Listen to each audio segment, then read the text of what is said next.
Hello, can you hear me? Usha? Yeah, we can hear you. Sir, please stop sharing. Yeah, okay. Yeah, otherwise we can't see Kamini. Yeah. Yes. You can start, Kamini. First, wish everyone chai or tea is so much a part of our lives.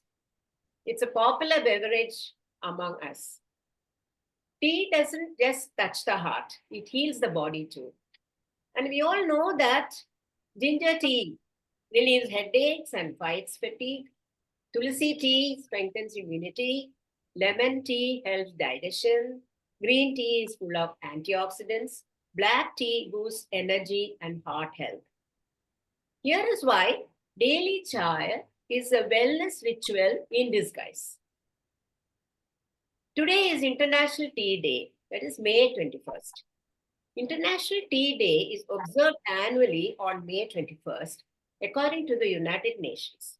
The concerning resolution was adopted on December 21st, 2019, and calls on United Nations Food and Agriculture Organization, that is FAO, to lead the observance of the day.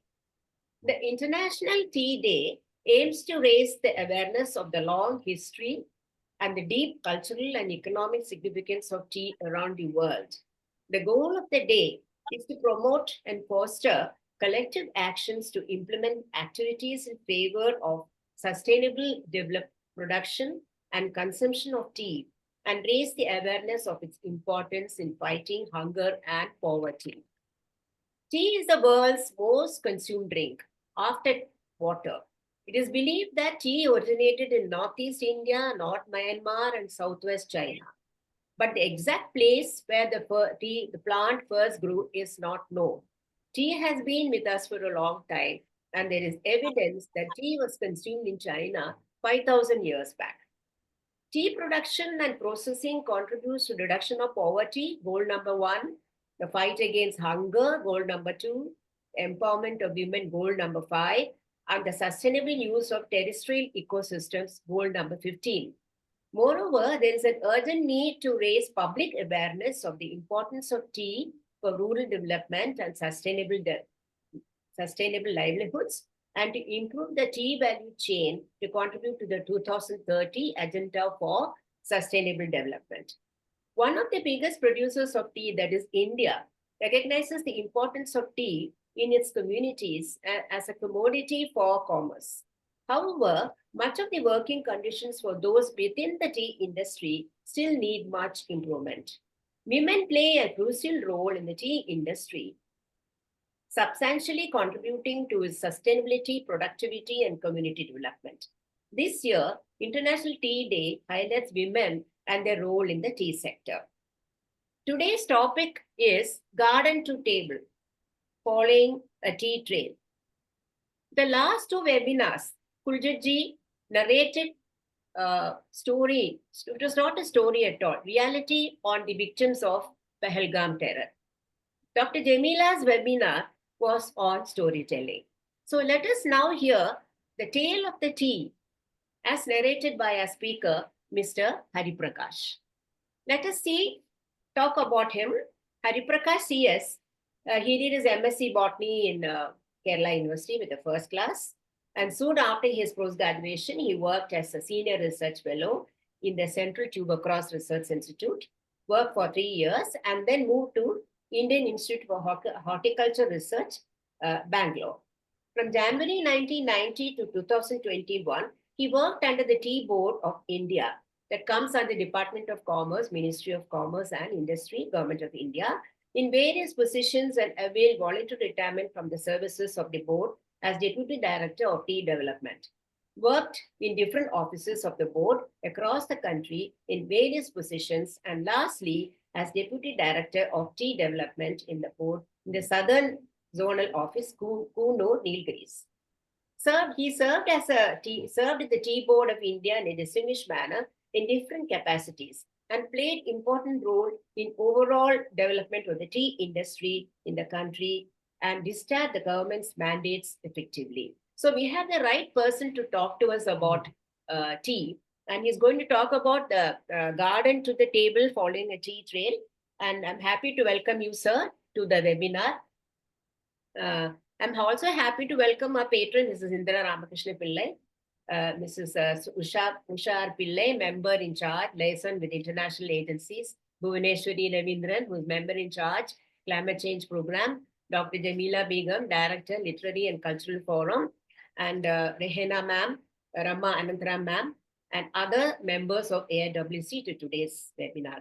So over to you, sir. So once again, I welcome you to our webinar. Thank you. You can start, sir. Yeah.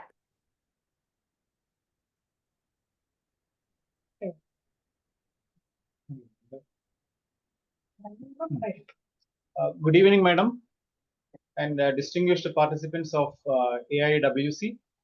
Thank you very much for inviting me today as a guest speaker, especially on this August day of International Tea Day, which we are happily celebrating since 2019.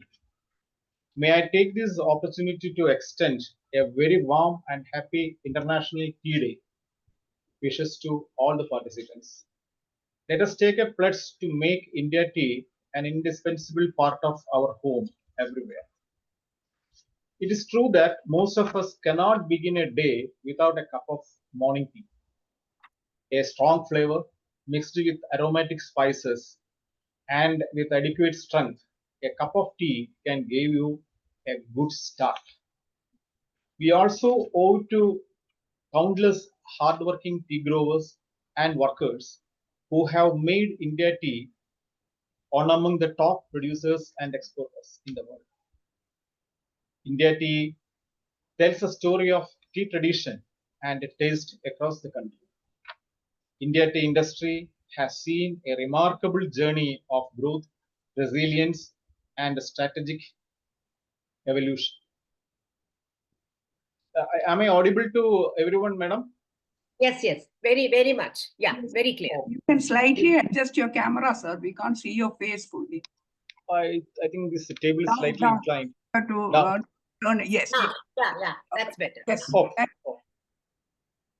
Now, with these few words, as madam has suggested, I have prepared a tea journey, a tea trail right from the field to your cup. So, just to facilitate giving a presentation, I made a PowerPoint mode of way so that the narration can be very easy and it is easily understandable.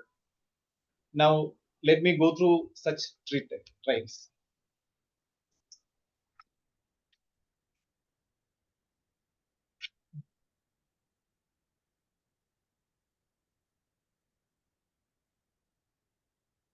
It's already done.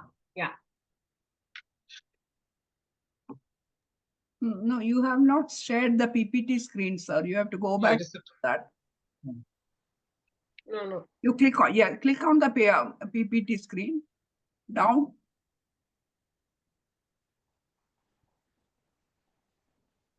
Yes. Yeah. So once again, I am welcoming all our distinguished members of AIWC.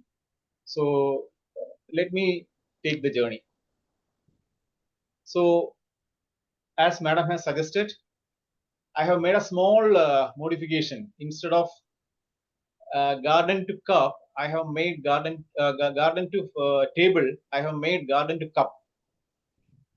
And the main content I have made into some 15 heads, which is general information, India tea, GI status of Indian tea, tea manufacturing steps, types of teas, specialty teas, tea grades, tea tasting, tea supply chain, health benefits of tea, and Tea Board of India, tea garden workers, International Tea Day, and finally the general concerns. Let me open the chapter with what is tea. As everyone knows, tea is a fragrant beverage made from the dried or fresh leaves of evergreen shrub, scientifically called Camellia sinensis, which is an indigenous to China, India, and other East Asian nations.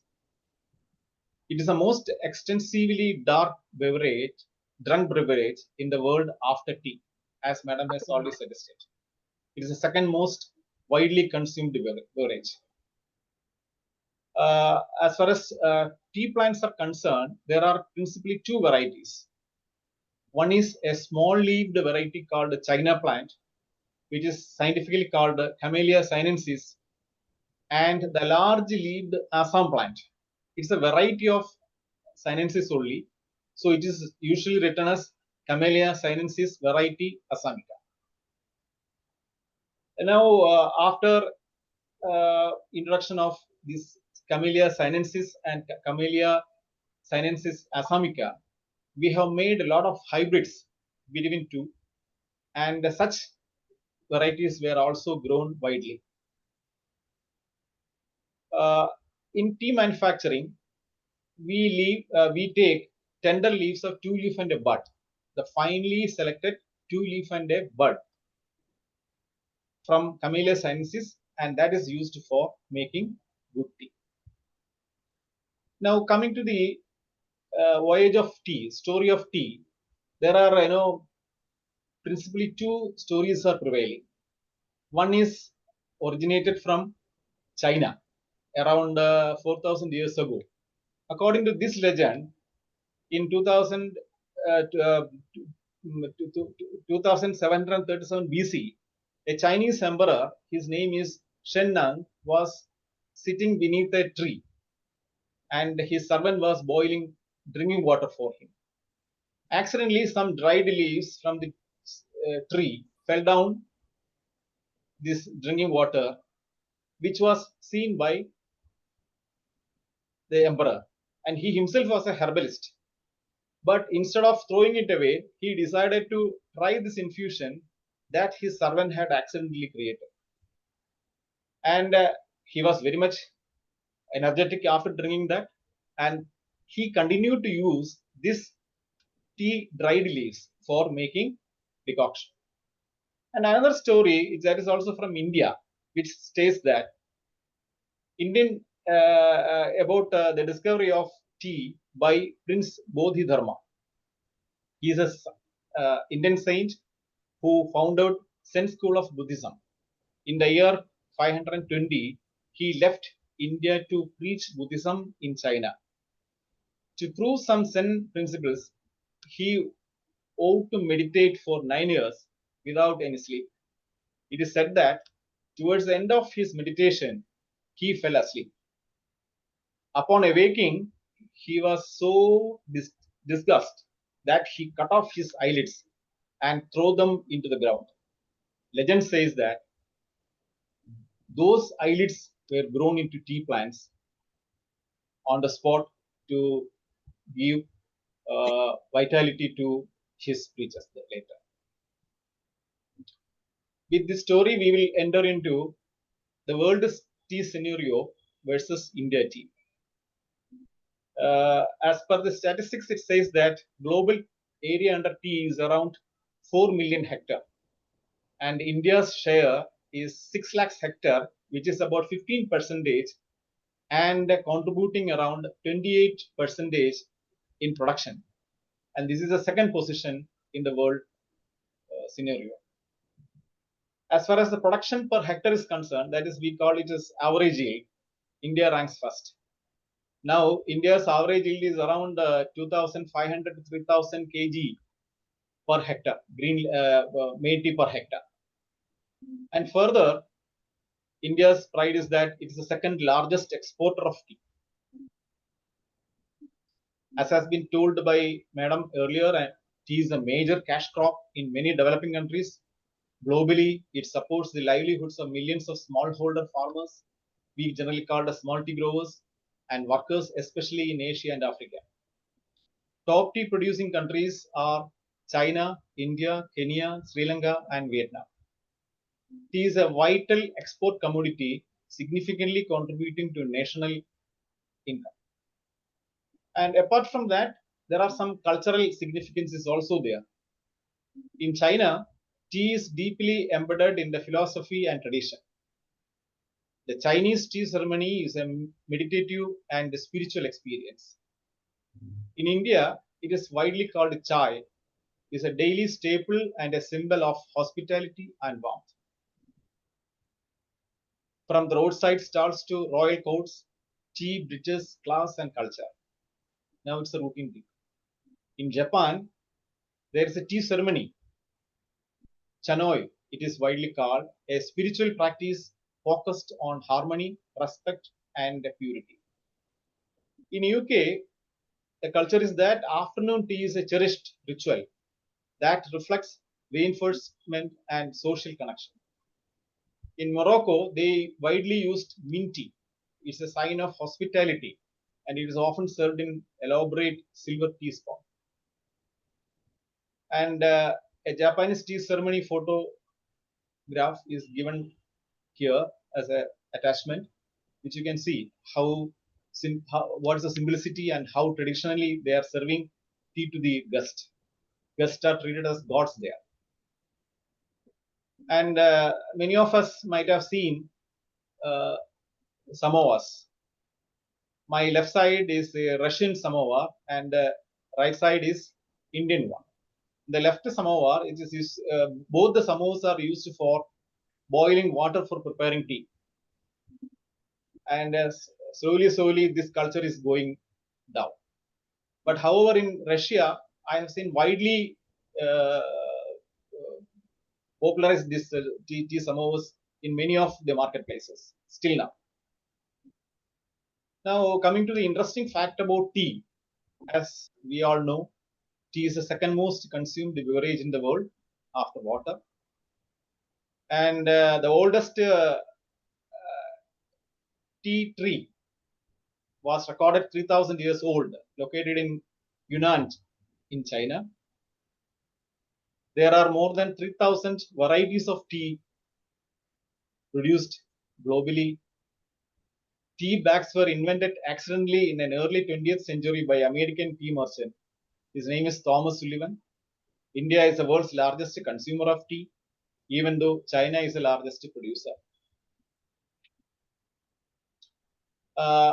Coming to the history of Indian tea, again, this was a brainchild of Britishers. In 1780, Robert Kidd, he experimented with tea cultivation in India with the seeds from China. That was in Assam. But it was not a successful attempt. A few decades later, Robert Bruce discovered tea plants growing wild in Upper Brahmaputra Valley of Assam. And with his experiments, the first plantation was created in 1824, and the produce of which was exported to England by a public sale during the year 1838. Since then, tea plantation in other part of India were done in West Bengal, Nilgiris, Valparai of Tamil Nadu, Munnar, and Wayanad of Kerala. So these are the main tea growing regions in India. Now, tea is almost 200 years old cash crop. As has been told earlier, these are the places where teas are grown. About 15 states grows tea in India, where Assam contributes about 53%, West Bengal contribute 25%, Tamil Nadu contribute about 13%, Kerala 5%, Karnataka 2%. So altogether it is about 98% tea is contributed from these states. The remaining minor production is from the other states like Himachal, then some part of Odisha, Bihar, and all these things. Now, in India, there are approximately 232,000 tea growers are there, which includes big growers and a considerable number of small tea growers. This emergence of small tea growers in the tea sector is a recent origin. From 1980s onwards only, the emergence of small tea grower in a big number came into existence in India. But the existence of small tea growers in a lower number was existed in Nilgiris, even 1930s onwards, in a small fragmented manner.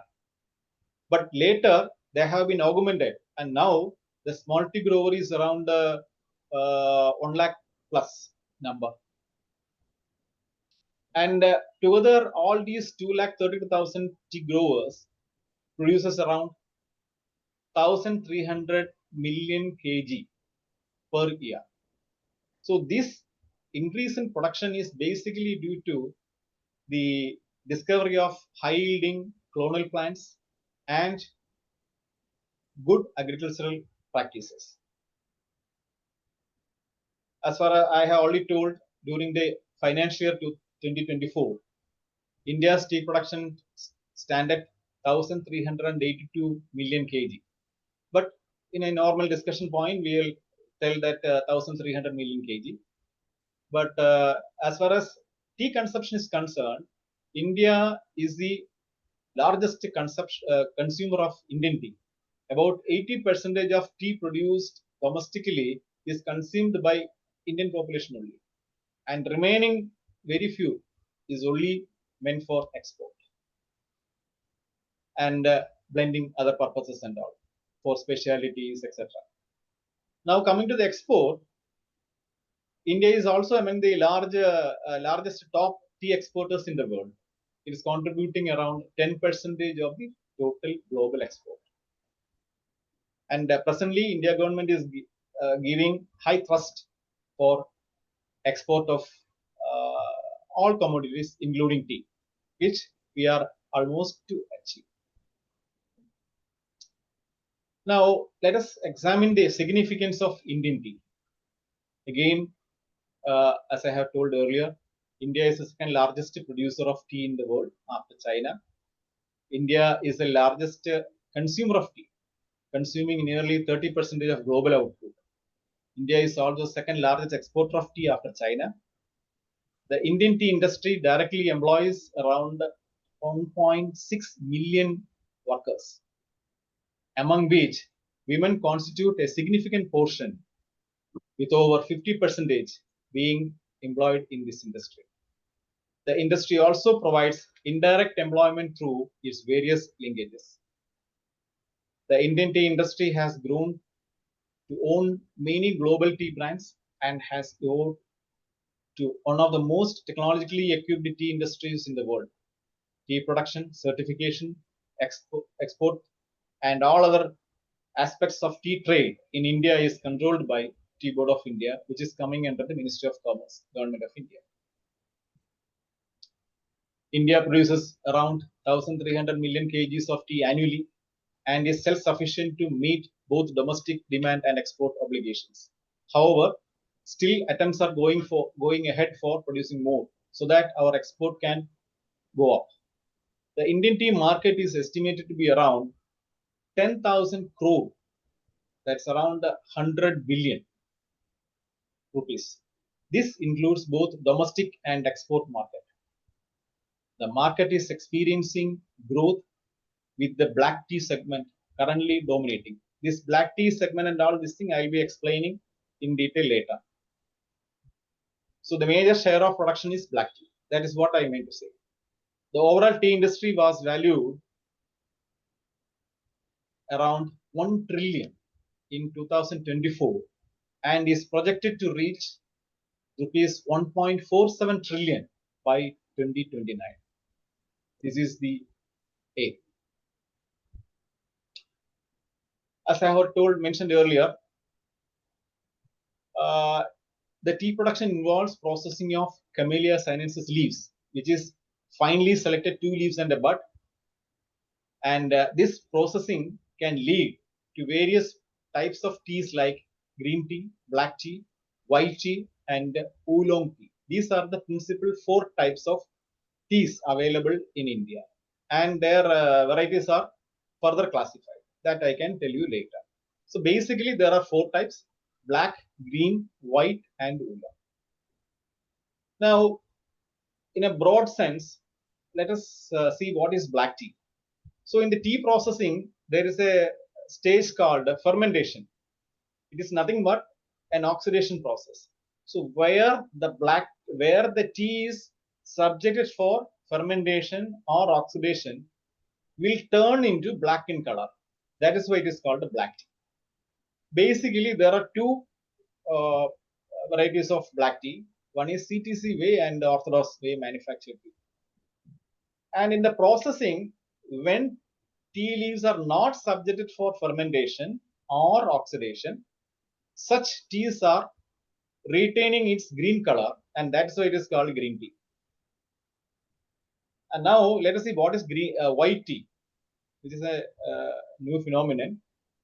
And these are finely selected silver needles. That means finely selected white tea tips or buds, which is finely selected, and it is non-fermented. That means non-oxidized.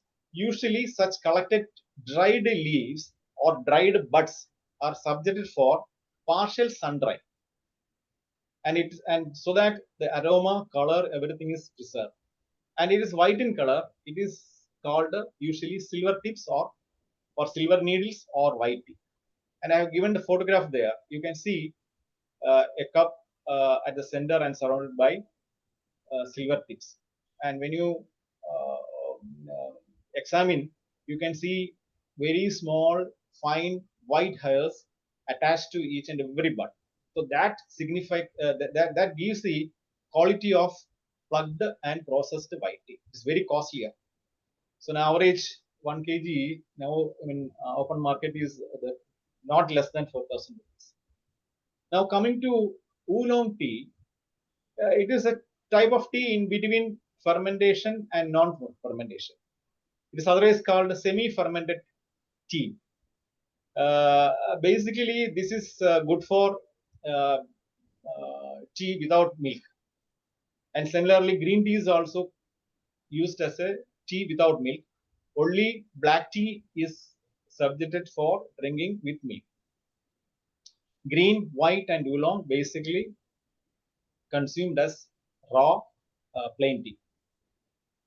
Because with milk or sugar, that will not taste well. Now, coming to the various types of tea based on its origin. So, basically, teas are classified based on their origin, like China, Japan, India, Sri Lanka, Africa, Taiwan, Indonesia, Kenya, etc. These are the principal major tea growing regions. There are specialties of each and everything that I think I will explain later. Now, based on the flavor characteristics, Indian teas are also again classified into Assam, Darjeeling, Nilgiri, Kangra tea. Kangra is from Himachal Pradesh. Now, what are the specialities of these four varieties of teas based on their flavor character? Assam tea is having a thick, maltier taste and very strong, often uh, uh, used in making milk tea. It's very good breakfast tea with any number of blends. Now, coming to the Darjeeling, it is very delicate and floral with a muscatile aroma, very beautiful aroma, but you cannot use as a milk tea. So, better Darjeeling tea can be consumed in plain without milk and sugar. Whereas Nilgiri, there are black tea, that is CTC and orthodox teas are produced from Nilgiri. It is having a brisk and very good fragrant flavor. So Nilgiri tea is also very much highly demanded in Indian market. Now coming to Kangra tea, it is in Himalaya. The first flush, that means after the rain, the first flush is coming, and that is very rich in quality, unique aroma, and fruity flavor. So it is less stronger, or it is a little milder than Darjeeling tea in terms of flavor and the body character and liquor nature.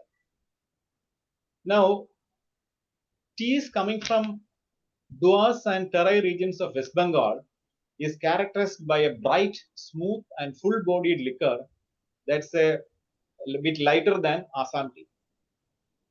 Assam tea is stronger. Sikkim tea.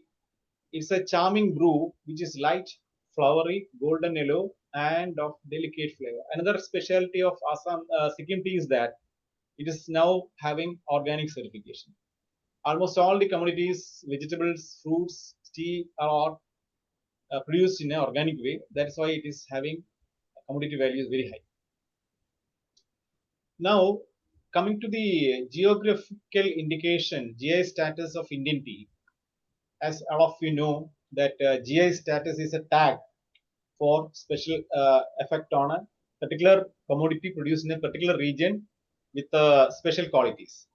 Like so it's applied for each and every commodity. However, in case of tea, the GI tax have been obtained for Darjeeling tea, Assam Orthodox tea, Nilgiri Orthodox tea, and Kangara tea. So GI status is being given by the Ministry of Commerce Industries, Government of India. So there's a series of processes there for granting GI status. And 2004, Darjeeling tea got GI status. 2008, Assam Orthodox tea got. And recently, Nilgiri tea.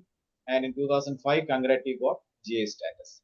GI tag is a tea promotional, in terms of tea promotion, it is highly beneficial.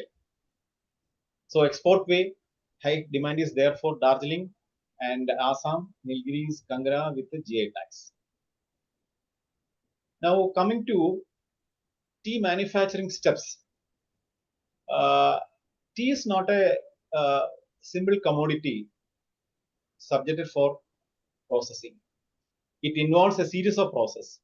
The process of tea manufacturing involves several key steps, starting with plucking the tea leaves, selected tea leaves and a bud from the field, followed by a process called withering, then rolling, oxidation, drying, and finally sorting and packing. These are the various steps of tea processing. I will explain in detail in the next slide. Now, let me tell you, first one is plucking. As I have already told, finely selected two leaves and a bud is plucked by the tea pickers very carefully, and it is loaded to the tea factory in a very careful manner. And such carefully collected tea leaves are subjected for a next process called withering. Withering is nothing but a process where the moisture content of the tea leaves are reduced to 30% or below that, so that it is easy for processing further, and it is the flaccidity is also controlled. About 60 to 70% moisture is removed so that it is easy to handle.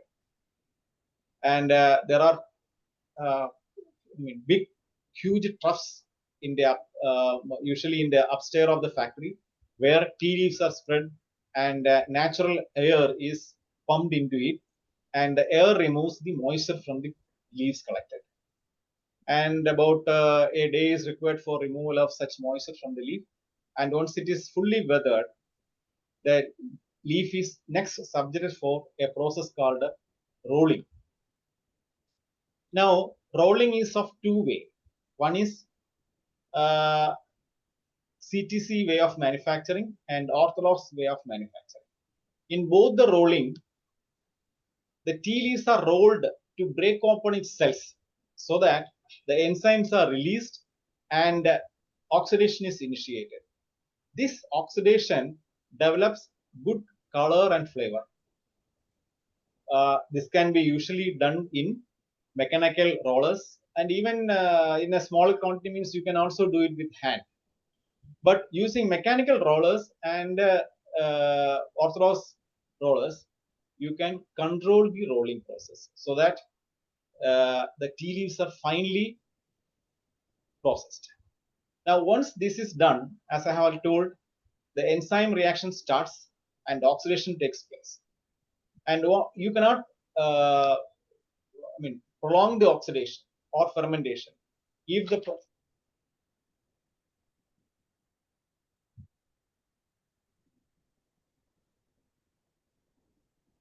the oxidation or fermentation process prolonged, what will happen is that an uncontrolled color formation or smell formation takes place and tea is spoiled. So only a good tea maker can judge how long the the tea leaves has to be subjected for oxidation or fermentation. There's a time process. Now, once the crushed tear and or processed tea leaves are fermented, you have to arrest it for oxidation, and that arresting of oxidation takes place in a process called drying. And this process halts the oxidation by removing moisture from the leaves, usually done using dryers that maintain specific temperature. Usually at 200 degrees centigrade and all, it is fried and dried so that it is totally oxidation is totally stopped. Now, once the tea leaves are dried, it is subjected for sorting and grading. It's a simple process. There are various grades of teas are there mixed together, and once that is come out of the drying chamber, it is subjected for a process called sorting and grading. And once the teas are sorted and graded, it is subjected for process called packing. And once packing is done, it is left for sale or market. Now the next slide shows somewhat, the first slide, top slide is a view of tea factory. The next slide, left sides, the workers are bringing plugged leaves, and the next slide gives the spreading of plugged leaves in the troughs for withering, and uh, the last left one, you can see a series of machines are called CTC machines are there, where teas are crushed and subject for smearing or processed. And the other right side, I have told you one machine called the Orthodox tea rolling machine. This is the first ever invented rolling machine, which gives a mild rolling. And usually, Orthodox tea leaves are produced from this type of uh, Orthodox tea tables or rolling tables. Trivandrum, AIWC. And here, the left hand side topmost slide shows it is fermentation. I told it is subjected for a process called fermentation or oxidation, which is spread. And the next slide shows a little bit brown in color. That means after oxidation or fermentation, green tea leaves crushed will turn into black or brown in color. And once it is done, it is subjected for drying in the next machine. It is shown in the middle long machine. It's called a VFB dryer. Through this dryer, teas are dried, and finally, the last one, it is subjected for sorting and grading. So these are the basic machineries used for tea manufacturing. Now, let me tell you what is Orthodox tea. Orthodox tea refers to tea which is made or processed using traditional method. This is a mildly rolled tea after plucking, withering, rolling, oxidation, and drying. Usually, this Orthodox tea has a bright and brisk color and having a very good flavor also. And once you put in the boiling water, the tea leaf spread, and you can literally see the whole leaf floating in the tea liquor. So that shows the quality of that Orthodox tea. Very good in flavor and taste. Now, let us tell you what is black tea. CTC tea is another type of black tea. So this is a process called crush, tear, and curl using CTC machine. And here, these tea leaves are subjected for a mechanical severe processing to create small uniform pellets by crushing, tearing, and curling. This is a popular method for mass production of tea due to its efficiency and consistent quality. So when huge demands are there, these CTC teas are manufactured and subjected for market, export, domestic market, etc. And here the plugged tea leaves are passed through a series of cylindrical rollers with serrated blades, which crush, tear, and curl tea into small, even-shaped pellets. Then it is subjected for oxidation or fermentation, dried, graded, and packed for consumption. As far as black teas are concerned, that is includes CTC teas and orthodox tea. These are the most popular types of teas available in India, known for their strong flavor and dark color, good for milk tea and masala tea. Black tea holds a significant share in the global tea production, with India being the largest producer and exporter of black tea. In 2023, black tea accounted for 80% of our global production, mainly due to its high demand in India. This I have already explained. What is CTC and orthodox? Now, the basic difference between orthodox and CTCs, as I have already told, the orthodox teas are very good in flavor and bright yellow color in their liquor character. And you can literally see the wholeness of the leaf when you infuse tea. Whereas CTC teas do not rely on the wholeness of the leaf. It's a fine granules only, but the liquor is very thick and strength is very good. Now coming to the green tea, I have told in the beginning that it is an unoxidized or unfermented tea. Here, green tea leaves, fine two leaf and a bud are plucked and subjected for direct processing without fermenting or oxidation. That means that step is skipped so that the enzymes and antioxidants are preserved well. The leaves are plucked, slightly withered when immediately processed or dried to preserve the green quality and prevent oxidation. So the green color is preserved since it is since the oxidation is not done or fermentation is not done. Now the specialty of unlike black tea, which is fully fermented, green tea is minimally processed, preserving its natural green color and flavor. This process also results in a higher concentration of antioxidants like polyphenols, particularly catechins, which are believed to contribute many green tea's health benefit.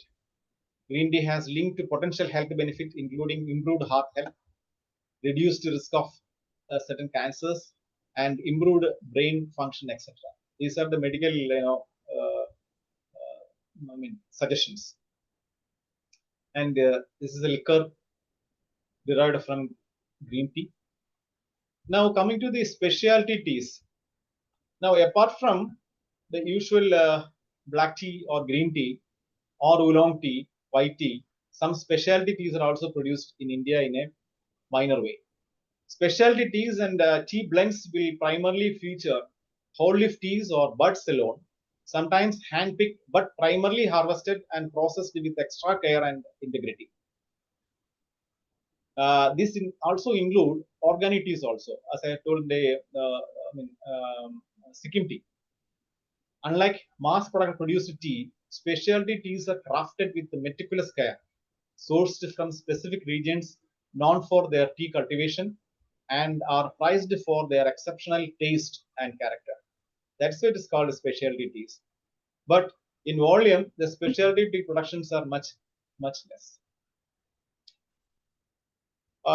Another way of specialty tea productions are instant tea, RTD tea, that is ready to drink tea. Otherwise, it is called pre-mixed tea and Earl Grey tea. These are the other specialty teas. Instant tea, it is that has been processed in a dry powder manner, and you can readily mix with hot water and use as ready to drink tea. And here in RTD also, it is a readily prepared tea, mostly black or green, and generally consumed as hot and cold preparation. It's available in all the marketplaces. As far as Earl Grey tea is concerned, it is a special tea mixed with bergamot oil, a type of citrus fruit native to Italy. Earl Grey teas is packed with the protective plant compounds such as polyphenols, which may benefit your health in several ways. It is good to use as a black tea only, without milk. Now coming to, there are some remarks on the premixed teas like this. Premixed teas can be used as a convenient option, but whether it is good for your health depends on the ingredients and how it is prepared.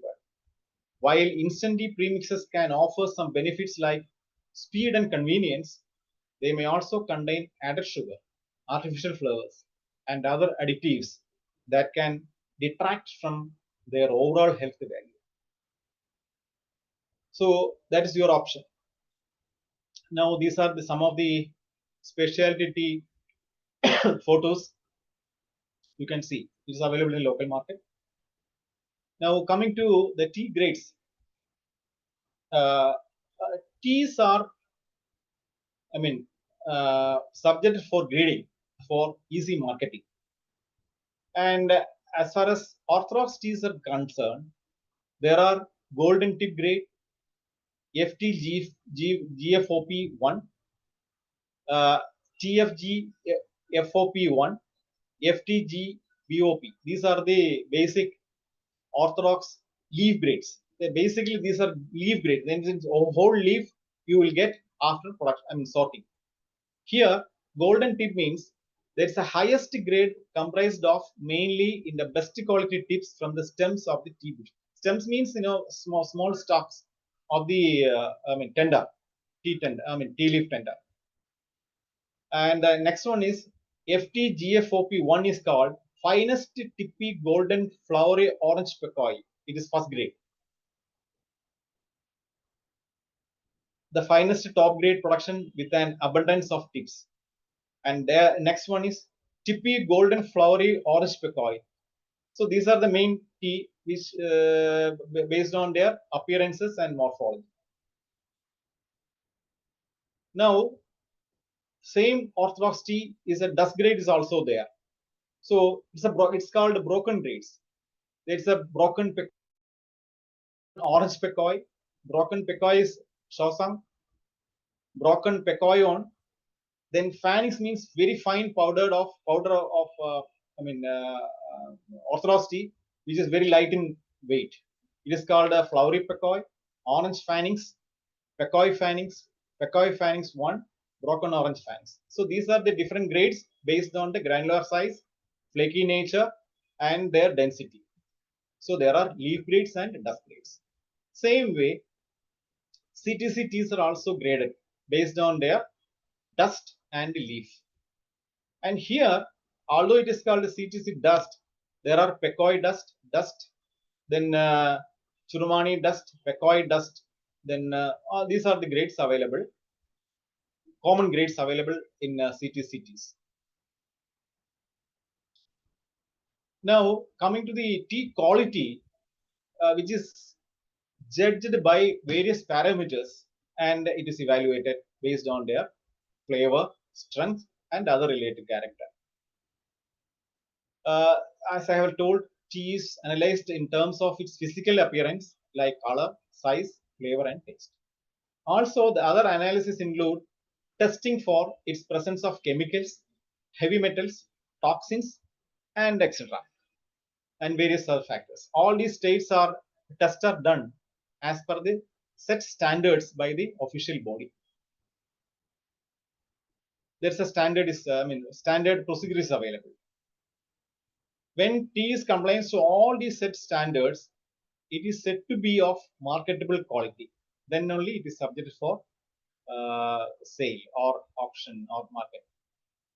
And now let us see how teas are qualitatively analyzed, graded, etc. It is all done by persons called a tea taster. A tea taster job involves assessing the quality of flavor and chemical parameters of different teas, rating, advisory for quality improvement to meet specific quality standards. So these are their main job objectives. And these tea taster should have a keen sense of taste, attention to details, the qualities, and ability to differentiate between various tea varieties, selecting tea samples for blending or for further processing. A good tea taster can even tell from which garden, which field tea is subjected for processing. Up to that level, he can tell. And also, which are the pesticide used, or which are the chemicals used for preserving, all these things he should be able to tell. And such tea samples where the quality standards are not met are rejected or banned for sale. As I had told earlier, there's a standard operation procedure is there, and tea tasting is done with the ISO 3103 standard, which says like this. I will read. The ISO 3103 standard describes a standardized method for brewing teas to make meaningful sensory comparisons. So why I have told sensory comparison means depends on the taste bud of your tongue evaluation, based on your tongue evaluation. Your taste buds in the tongue will tell you the quality of the tea. It is not a particularly useful standard for many teas. However, requiring a 6-minute brewing time and boiling water, neither of which are recommended for green teas, because this is not used for green tea. So teas are usually brewed at about 90 degrees centigrade for 3 minutes, and then it is subjected for tasting. Tasters would instead usually taste teas which have been brewed according to their producer's recommendation. A tea taster uses a large spoon and noisily slurps the liquid into his or her mouth.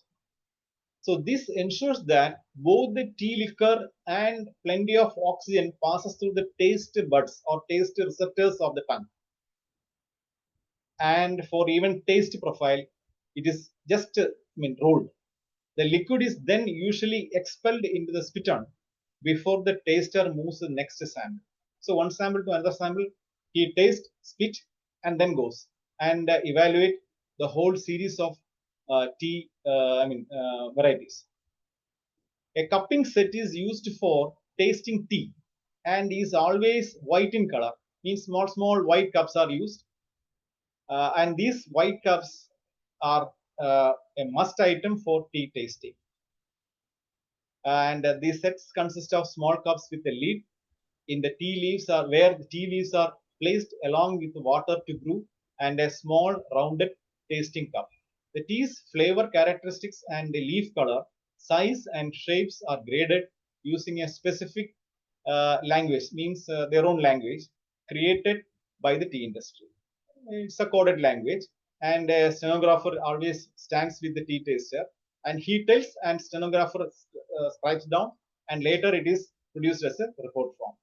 Generally speaking, once a tea quality is assessed, each tea company places a value on it based on its market trends, availability, and demand. So basically, a tea taster job is to evaluate tea and fix a value price so that it can fetch very good price in the open market.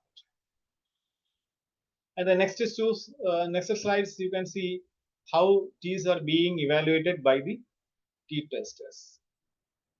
You can see rows of white cups with various grades of tea, tea liquor you can see here.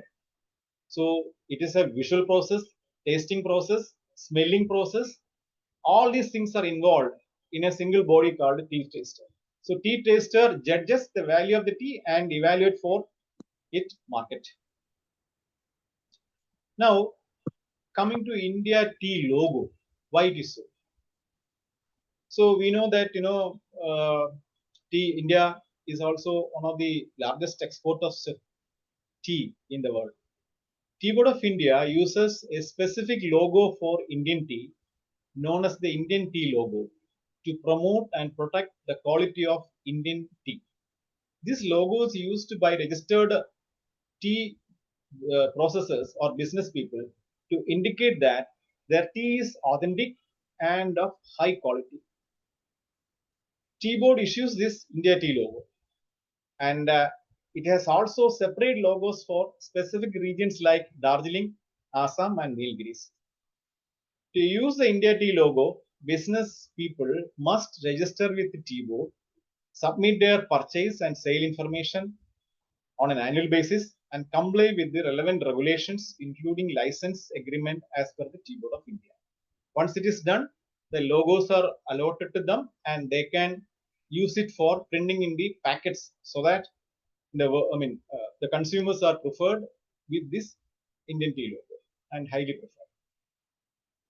So this is the Indian tea logo with the gold standard.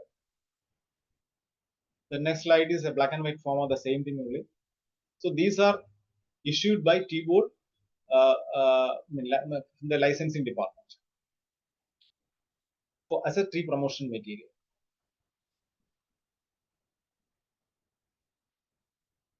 So usually one can ask how far the tea what we are purchasing is good in quality. How simple way you can check your purchase tea. There are several tips, simple tests which can be performed at home to check tea for its adulteration. So adulteration, it's not a big phenomenon in as far as tea is concerned, but there are some minor players there who adulterate tea for their business motive. It is unethical, and a lot of adulterant materials are there. I will tell you later. These includes, and the simple test includes a filter paper test, a water test, and a magnet test, which can help to detect adulteration with the exhausted tea leaves, iron filings, or coloring. So these are the adulterant usually comes in tea. That's why how we can test in a simple way. So number one is cold water test, filter paper test, magnet test, all these things. I will tell you later in depth. So in order to have a good faith on the tea what we are purchasing, always ensure to buy non-branded packet tea produced by reputed companies. That can only give you a good, trusted tea for consumption. Now, how filter paper test is done? Spread the tea leaves on a filter paper. Sprinkle the tea with a small amount of water to wet it. Wash the filter paper under tap. And once it is washed, you can see that red stains are there in the filter paper against light. Means blood red color spreads from the tea powder, which is placed and soaked in water. If the tea is adulterated, blackish brown or reddish brown stains will appear. From there, you can say that the purchased tea is an adulterated tea with color. So usually these people are used, erythrocin or some,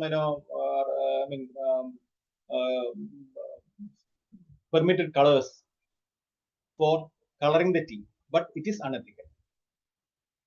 Now the next one is a cold water test. So here take a cup of cold water, pour the purchased tea into it. The water should be at room temperature only. Observe the water color. If the tea is pure, there will be no color in the change. If the adulterated tea with coloring agents, the water will turn into red instantly without anything. But if the genuine tea is there, slowly it will turn into light brown or black color later only. But tea which is adulterated with color will change immediately into red. Now the magnet test used for extracting iron filings in the tea. So while manufacturing, there are chances of presence of iron filings, small iron filings, which can escape through their sievings. Such fine iron filings can be segregated by placing a small magnet around the purchased tea leaves or tea dust. If the iron filings are there, the magnet will attract and you can segregate those things and throw it away.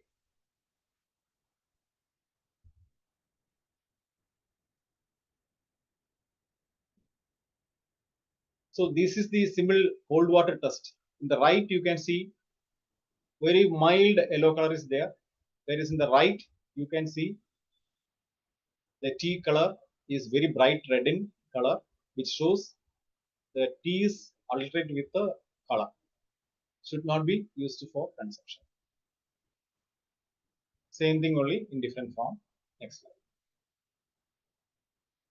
Now coming to tea supply chain, how tea is produced, how it is marketed, all these things are explained here. A typical tea supply chain involves several stages, starting with the tea cultivation on farms or estates, followed by processing at factories, and then various distribution channels, including auctions, wholesalers, and retailers, ultimately reaching the consumers. Here, the small tea grower who produces green leaves, the bottle factories which process the leaves into produce made tea, because small tea growers do not have their own factory facility. So they sells their leaves to the nearby factories who purchases their produce. Such factories are called bottle factories, and they produce made tea, and later it is marketed through different forms. This is a small supply chain graphical representation.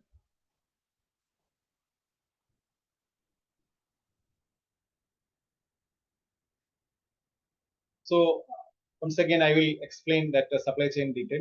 Tea cultivation and green tea leaves collection. The tea gardens plantations, they produces tea leaves, and also small holdings people, they produces green tea leaves. Both are subjected to the tea factories and bottle factories to produce made tea. The made teas may be either black tea or green tea or specialty teas.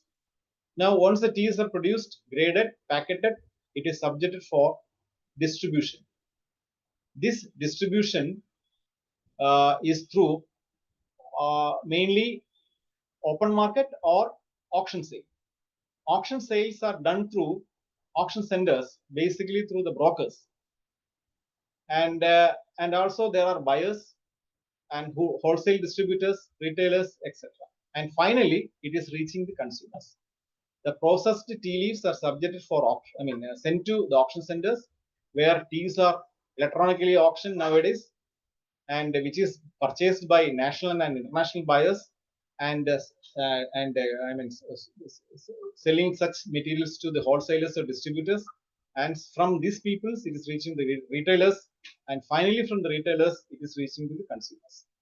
And parallelly, export persons are also purchasing tea from the auction centers and directly from the factories and exporting. And other aspects in the supply chain is storage and packing, logistic and transportation, blending and quality control, and overall sustainability. All these things are, it's a very controlled way of regulating the market.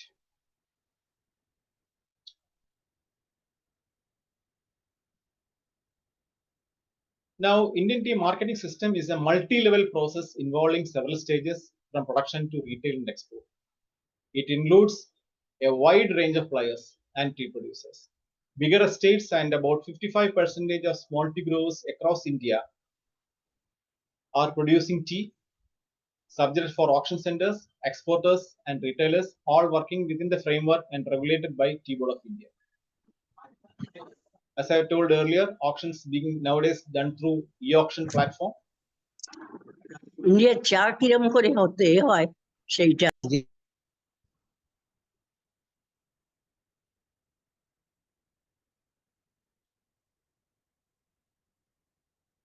The next slide shows something about the tea production. In the fiscal 2020-24, India's tea production was 1,382 million. Almost 80% were domestically consumed and the remaining was exported. Now, let us uh, tell something about the popular tea brands. Some of the most popular tea brands available in India include Tata Tea, Brook Bond, Society Tea, Taj Mahal, Tetley, and Wagbatri. Other well-known brands include Lipton, Kanandevan, Virnar, Twinings, and Tea Box. Additionally, there are regional and artisanal tea brands from Darjeeling Tea and Assam Tea, Nilgiris, which are highly demanded. Means here artisans tea brands means locally growers are producing hand rolled tea, which is good, which is having a good demand is also there in the market. And these are the some of the uh, photos of special, good tea brands. Now let us examine how to prepare a good cup of tea. Many of us are making tea in a different manner, and many of us are making cooked tea only. But in fact, a real tea preparations follow the following process. You boil the water uh, in a kettle, not overboil. Place a tea bag or 2 grams of loose tea in your mug. Pour the boiling water into your favorite mug and close it for 2 to 3 minutes. Wait for 3 minutes. So instead of putting tea leaves or tea dust into the mug where we are boiling water, do the reverse process. First boil the water. It should not be overboiled so that the oxygen content will come down. Water should not be overboiled. That boiled water should be poured into the mug where you put tea. Close it for 2 to 3 minutes. Brew the tea for few minutes and remove the lid. Then add sugar or milk as per your choice and drink. This can retain the flavor character of the tea. This is the best way of preparing tea. And try to avoid cooked tea. So, as far as Indians are concerned, anytime is our tea time. Now, let us examine some of the health benefit of drinking tea. See, mostly the following, benefits of tea, benefits are there. Tea contains, because of its antioxidants, and tea contains less caffeine than coffee. Tea may reduce your risk of heart attack and stroke. Tea may help with the weight loss. It may help in protecting your bones. Tea may keep your smile bright. Tea may boost the immune system in a better way. It's a bioactive compound like polyphenols and antioxidants, which plays a significant role in this positive effect.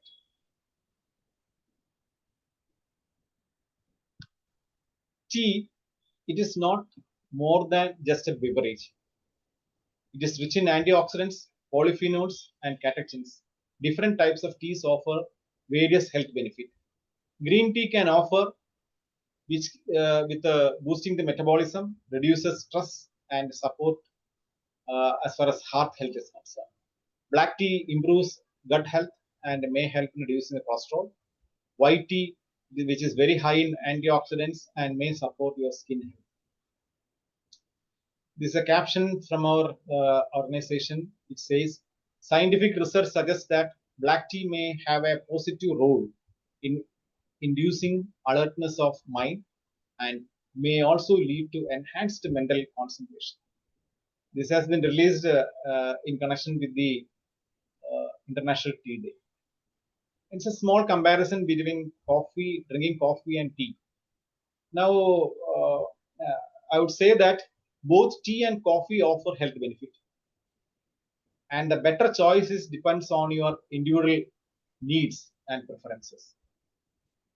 Those who can try coffee can go for coffee, and those who can try for tea can go for tea. Both are having equal health benefit, but tea is always having less caffeine content, and which is most preferred. Now, a small word about our organization, Tea Board India, where I worked for 32 years and took VRS in 2021. And I'm recollecting my good days there. And the Tea Board of India was established in 1954 as a statutory body under the Tea Act 1953. It's controlled by the Minister of Commerce and Industry, Government of India, and primary role in regulating the Indian tea industry, protects the interest of tea producers in India, tea trade, etc. The tea board consists of 32 members, including chairman and deputy chairman, appointed by Government of India, and the members represent from various sections in the tea industry and political trade unions.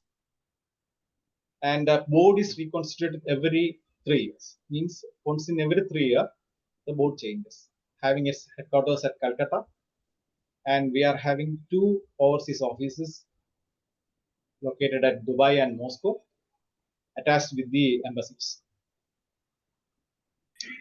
Same thing what I have told earlier. It's an explanation only. And the main mandate of our organization is providing financial and technical assistance to the industry for cultivation, manufacturing, and marketing, promoting Indian teas both domestically and internationally, supporting activities to increase the tea production and enhance quality by way of providing assistance to research and development. Now, monitoring tea exports and imports. The Tea Board also oversees the Tea Council of India, which monitors the import and export of tea to ensure compliance with the regulations of the board. Such teas are only allowed for export. Now, coming to the important aspect on tea garden workers, I have already explained earlier. Around 55 to 60% of the workers are women workers in the tea industry. India tea industry employs over 11 lakhs people, with women comprising the majority of the workforce, about 60%, particularly in tea plucking. While Tea Plantation Labour Act 1951 sets minimum standards for working and living conditions, reports highlights persistent issues with poor wages, working conditions, and social security for many workers, especially women. And this is a small status of the number of workers, male and female, in Indian tea industry.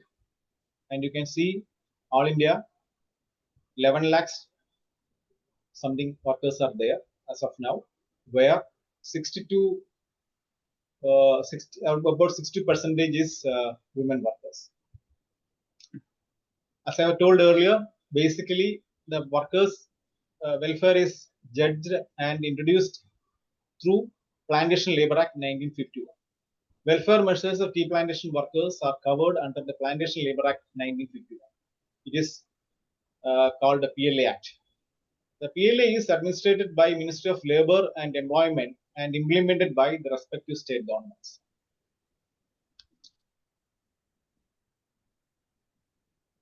The Tea Act, the tea plantation workers in India are covered by the Tea Plantation Labour Act, and there is a set rules to regulate minimum standards of working and living conditions. The Act sets out certain minimum standards for healthcare, suitable accommodation, and educational facilities for benefit of plantation workers. It also ensures, or it also contains legal rules on working conditions, including minimum working hours, overtime payments, child labor prohibitions and control, paid leave, and sickness and maternity benefits. All these benefits are covered under the Plantation Labour Act, which are supposed to be done in each and every tea estate by the management. But despite of this Labour Act 1951, many estates are not doing so. That is what I explained in the next slide. Most of the workers are women. Many of them lives in one-room line houses with no proper sanitation and basic facilities like drinking water, sanitation, etc. And many families are left malnutrition and are vulnerable to the communicable diseases also. There are no adequate medical facilities available. All these are prescribed under the PLA Act 1951, but many tea estates are failing to do so. However, there are good companies like our Tata's, AVT, HML, then Williamson Mega, lot of good companies in the north and south. They are giving excellent provisions under the Plantation Labor Act, and especially the labor welfare activities you can see in Tata's in a visible manner.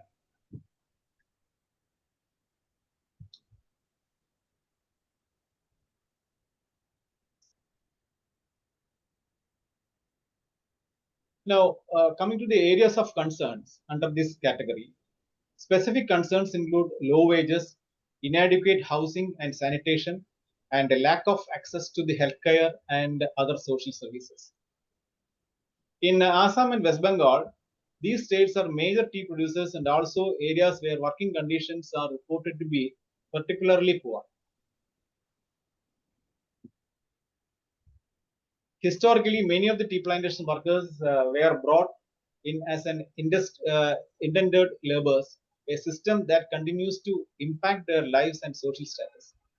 Tea plantation workers, particularly in Assam, are often isolated both physically and economically, limiting their liability to improve their livelihood.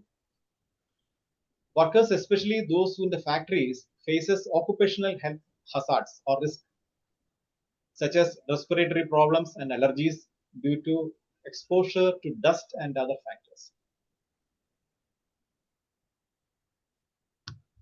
Ministry of Labour, Government of India and Tea Board of India are overseeing all these provisions and give issues notices to the tea estates where they are failing. Now, coming to the benefits provided under the HRD schemes of the Tea Board, we have capacity building. We arranges workshops, institutional training, health awareness camps for the workers, education support to the wards of the big and small tea growers workers, providing book and uniform grants to the wards of the workers and close to tea estates and affected by natural calamities, award for meritorious students or wards of small tea grower and big garden tea workers for class 10 and 12, assistance for disabled and critically ill dependent workers like kidney, heart, liver, and cancer diseases of close tea estate workers. Now, coming to the women empowerment in tea industry, the activities done through Tea Board. The Tea Board of India is actively promoting women empowerment in the Indian tea industry through various initiatives, including skill training, awareness programs, and supports for self-help groups.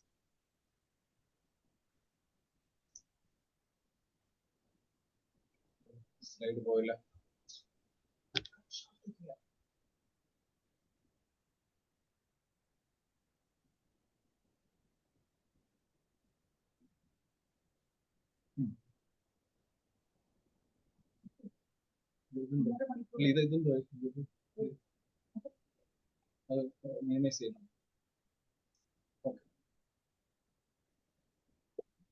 And let me continue. So, providing assistance for formation of self-help groups and farmer producer organization, that is FPOs. These efforts aim to address the challenges faced by the women's sector, such as lack of education, limited access to training, and unequal pay. Here's a more detailed look at the Tea Board's efforts, which I have explained earlier: skill development and training. The Tea Board organizes training program for women tea pluckers, focus on topics like crop and pest management, mechanization of cultivation, and integrated nutrient management and integrated pest management. These programs aim to empower women with the knowledge and skills needed to improve their productivity and earn better wages. The Tea Board conducts awareness campaigns and meetings in tea gardens to address issues like sexual harassment and improve working conditions for women. These initiatives also focus on promoting women's rights and encouraging their participation in decision-making process within the industry. support given to SHGs and FPOs. The tea board has helped the formation of self-help groups, SHGs. I have explained earlier, so it's a repetition only. So let me skip the slide. Now, as far as Welfare Act is concerned, the key areas of focus are like this: education literacy. Tea board recognizes the importance of education and literacy for women workers and aims to improve their access to educational opportunities. It's very important. Worker welfare. Tea board prioritizes the welfare of tea workers, including women, by providing access to healthcare, social security, and other essential services. Research and development. Tea board supports research and development activities to improve the tea production quality, benefiting both men and women workers in the industry. In summary, the Tea Board of India is actively working to empower women in the Indian tea industry through various initiatives focusing on skill development, awareness, support for self-help groups, FPOs, and addressing issues of inequality and marginalization. These efforts are crucial for ensuring sustainable and equitable development of tea industry, where women play a vital role. Now, the general concerns of Indian tea industry is basically poor price realization, which is prevailing everywhere, high cost of cultivation, that is COP, then shortage of labor, climate change issues, which leads to rush and no crop. Means when the climate is too much, when the rain is too much, there will be a rush crop, and when there's no rain, no crop. And new pest, high dependence on buyers, real estate, that means land conversion, and finally a certain percentage adulteration. So the next slide, the same thing what I have explained earlier. Now coming to the tea, International Tea Day. It is being celebrated on 21st May of every year since 2019.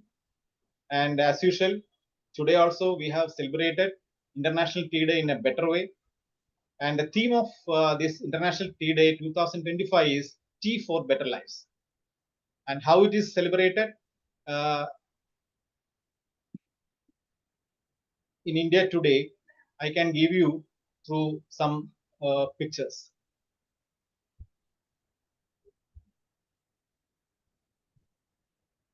And finally, with these few slides and narration, let me thank you all for joining with me for giving a small presentation on Indian tea trade. Thank you very much. Can you stop sharing, Mr. Hari? Yeah, let me do it. Yes, madam. That was a beautiful journey of the tea from the garden to the cup. It was wonderful. It was really like listening to a story. Thank you, Mr. Madam, in fact, it's a 3 weeks course, what we are giving. I know. So let us open the floor for interaction. Okay. Anybody has any doubts or anything to say, you can say. Thank you for that very, very interesting presentation. I really enjoyed listening to the whole story of how the tea moved from the gardens to the table.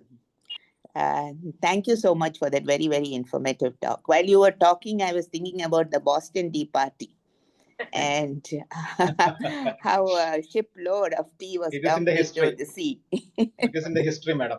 Yeah, that was history. You were very practically telling us about how things work. Now, one question that came to my mind while you were speaking was about women laborers and the kind of accommodation they are given on these tea plantations.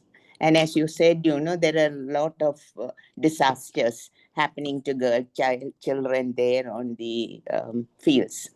What is the government really doing, or the tea owners really doing, to ensure that the women are given a healthy living apartments? And of course, there is poverty, all that, but more than that, they need to stay in good homes. Do you think the government is doing enough for them, especially after the Wayanad tragedy? And what happened there? We began to doubt the security of these women laborers. So, what would be your suggestions for improvement of these conditions, and which you think that the government should take up?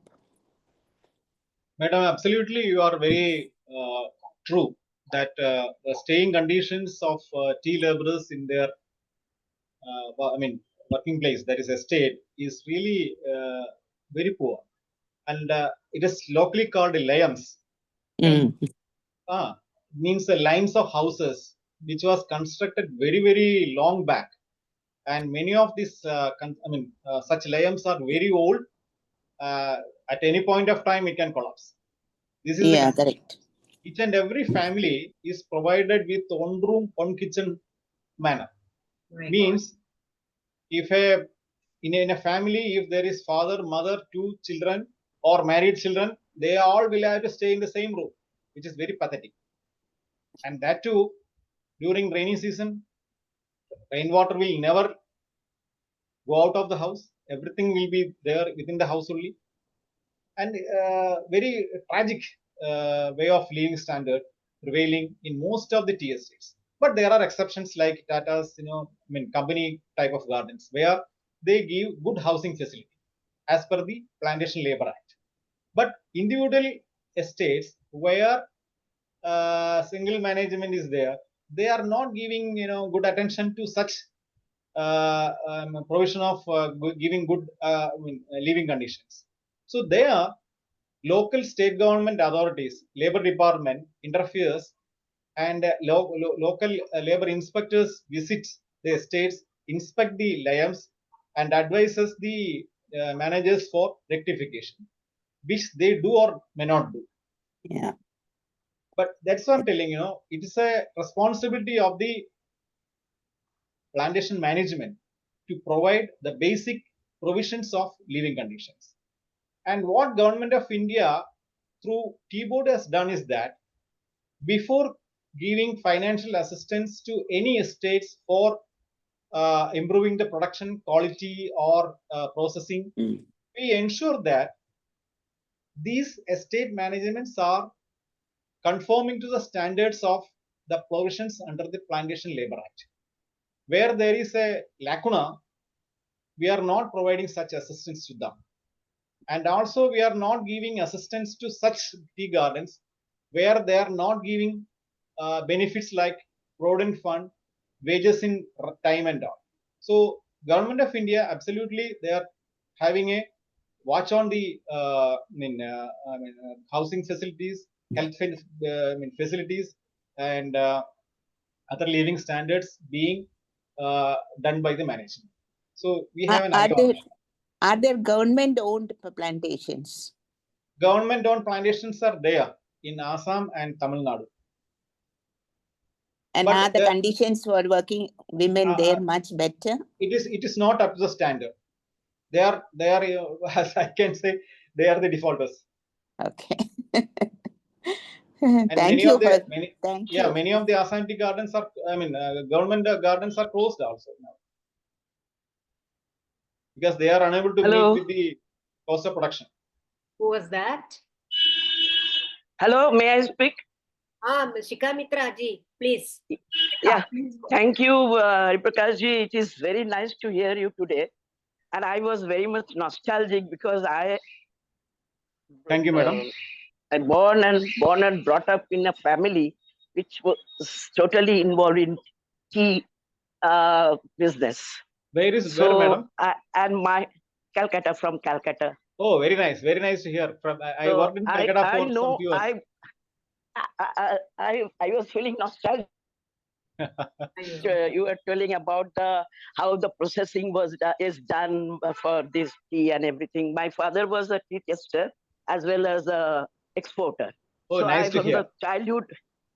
From the childhood, I know how he was busy to blend Assam tea and Darjeeling tea, and he used to taste it with the tongue. He never used to take any pan or everything. Absolutely. Nothing. Yes. Only because he was a tea tester. And also about this closing down of the tea garden. My view in Calcutta, in West Bengal, especially the political issue. Yeah. These gardens are now closing down, and most of the tea planters, they are not looking after the labor, especially the women. Folks Very are true. entirely depending in the dwarfs and Darjeeling. So, Very but they are very much neglected, and I don't know how their quality of life and what should do, because it is in West Bengal, especially tea industry is very rich. So government should immediately take some step. But and what we as an NGO can do for these women?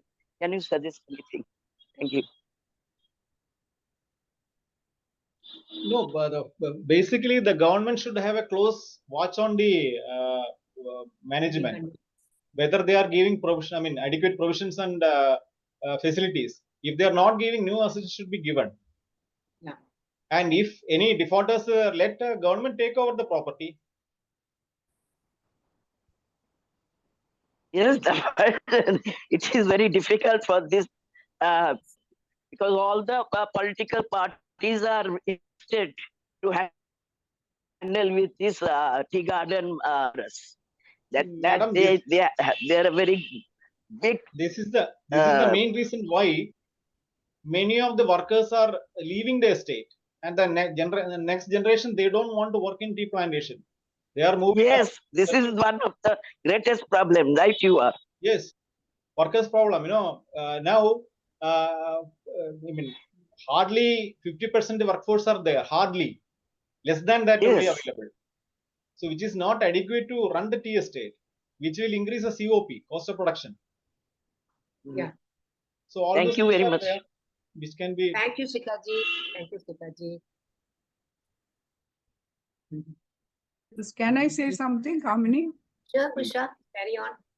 I think all of us are eagerly looking forward to a cup of tea now after listening to him. Very excellent presentation, and two things interested me the most. One is that it continues to be a labor-intensive industry, isn't it?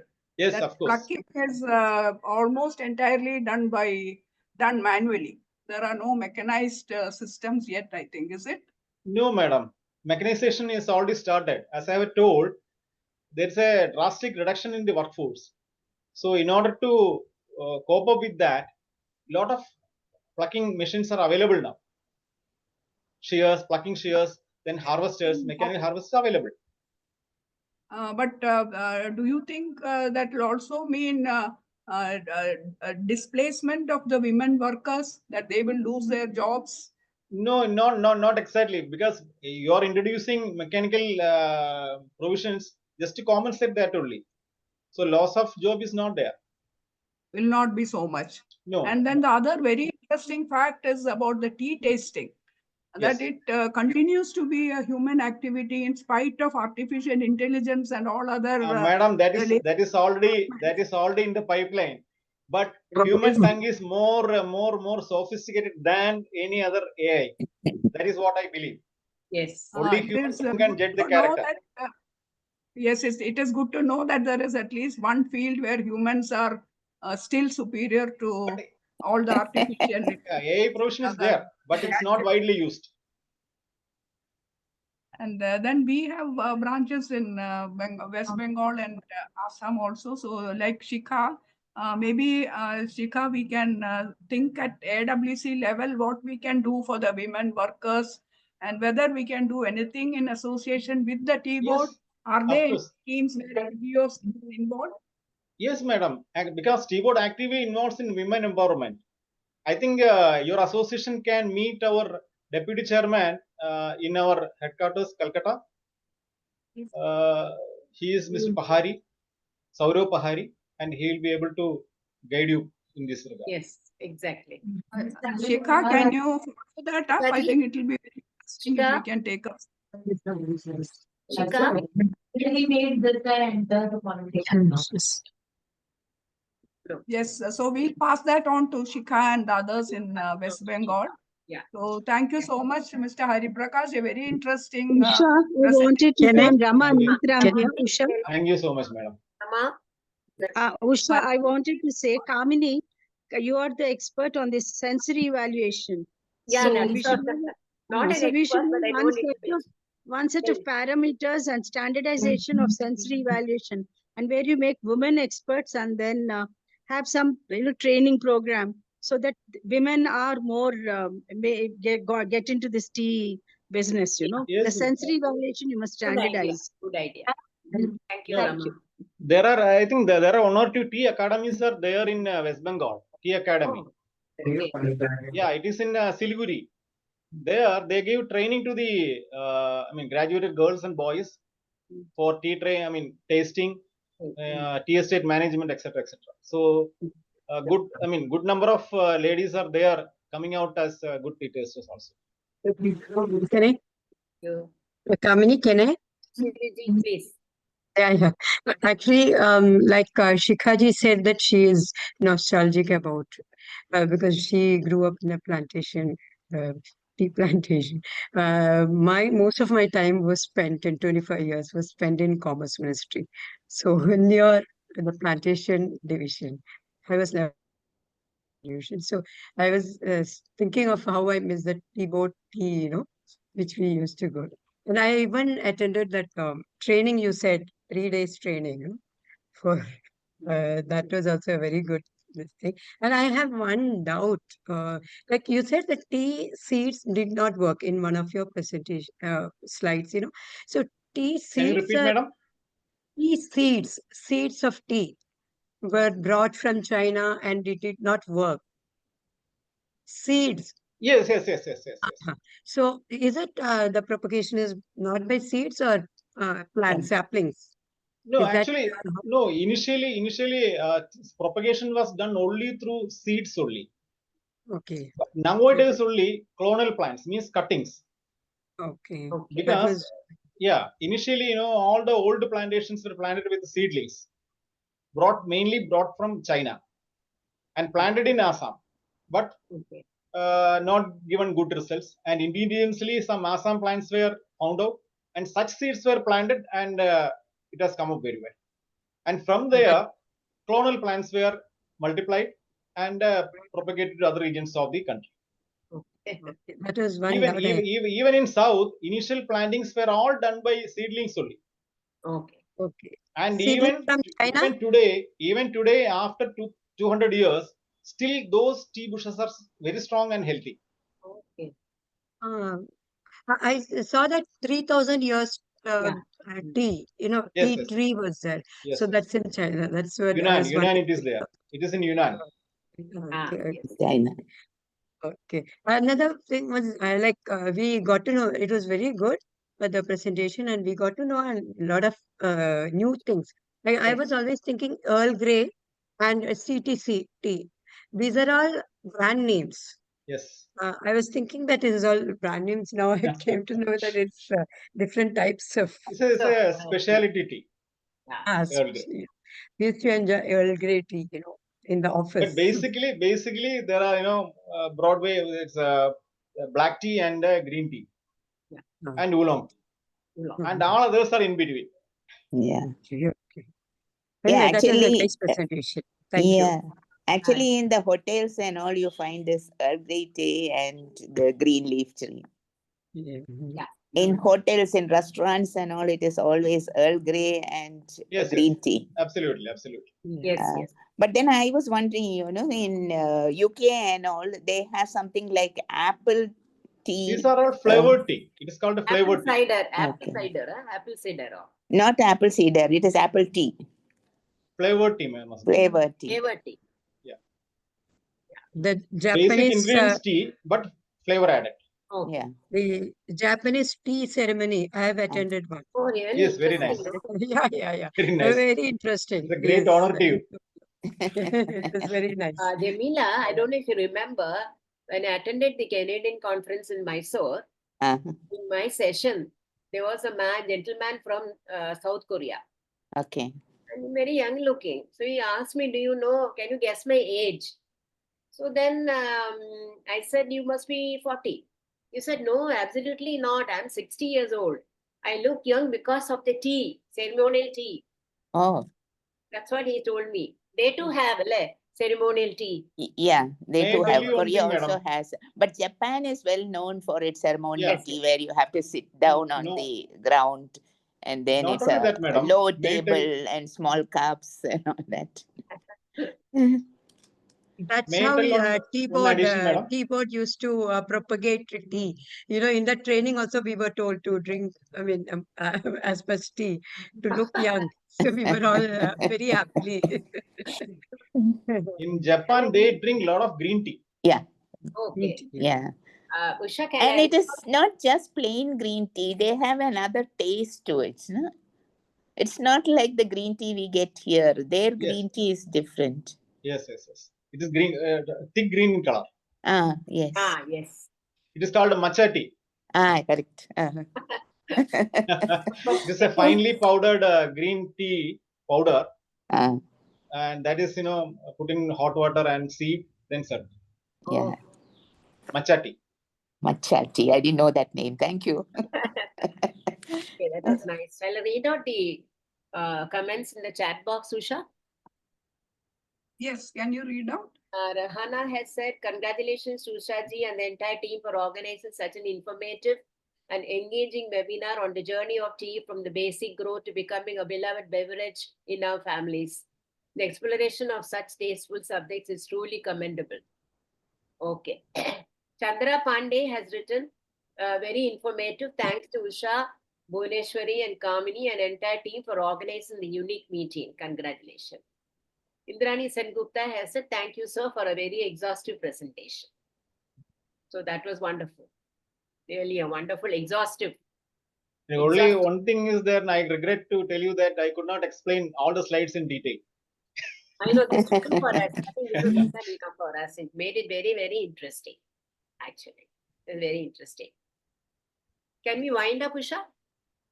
Yes, now we can wind up. You can sum up and thank Okay. everyone, That and was then a we can wonderful stop. evening. Yes. Listening to the story of the tea tale. And as Usha was telling me, long to have a cup of tea right now. I wish we had a tea cup with us. Anyway, so thank you so much, Mr. Hariprakash, for bringing in such a beautiful presentation with all the facts covered, I'm sure. And we only hope that AIWC can do something for women in Calcutta through Shikaji. Let us see. I don't know how to go about. Anyway, thank you. I thank Usha ji for making this possible, for making this webinar possible. Thank you, Usha. Thank you, sir. Thank you so much, madam. Thank you, Jamila. Thank you, Once Mr. again, Hariprakash, happy and ITD. thank you all friends who have joined. And it Thank was you, a everyone. very Dr. interesting. Rama, thank you. Chandra Thank you Pandey. so much. And Hari, Thank you so she much. is Usha So, Nair, Mrs. Indira Rama's daughter, Usha Oh, Nair. church. Oh, yo. Great. She is based in Great. Trivandrum now, but she is in charge of Thank national you. program. Oh. And international, she also, Bhuvneshwari also is in charge of international climate change. She's in charge of that.